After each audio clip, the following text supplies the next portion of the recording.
Hi friends, welcome to my channel. ఈ ఆవును మేము మా ఫామ్ స్టార్ట్ చేసేటప్పుడు తీసుకున్నాం ఫ్రెండ్స్. ఇప్పుడు మా ఫామ్ పెట్టి 3 ఇయర్స్ అవుతుంది.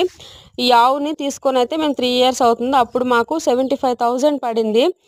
ఈ ఆవు తొలసూరు పడ్డ చూలతో ఉండేటప్పుడు అయితే మేము తీసుకున్నాము. ఇప్పుడు ఇది థర్డ్ యాక్టివేషను. ఫస్ట్ ఈతలోనైతే ఇది కోడిపే వేసింది, రెండో ఈతలో ఆడపే వేసింది. ఇప్పుడు ఏం వేస్తుందో చూడాలి. పొద్దుగా అయితే స్టార్ట్ అయిపోయింది. 20 డేస్లో ఈంతదని అయితే మేము అనుకుంటున్నాము. దీని పొదుగు లైన్ సిరాల్ లైన్ అయితే సరిగ్గా ఉండదు, అప్ అండ్ డౌన్ ఉంటుంది. కానీ మిల్క్ కెపాసిటీ మాత్రం చాలా బాగుంటుంది. పూటకి 12 లీటర్లు పాలు ఇస్తుంది. అంటే పర్ డే 24 లీటర్స్ అయితే ఇస్తుంది. దీనికి మేము దానాని పూటకి 6 కేజీస్ అయితే వేసుకుంటాం ఫ్రెండ్స్. ఈ ఆవు ఎండకు అస్సలు వారవదు. ఎప్పుడు నీడలోనే ఉండాలి, కూలింగ్ ఉండాలి, చల్లగా ఉండాలి.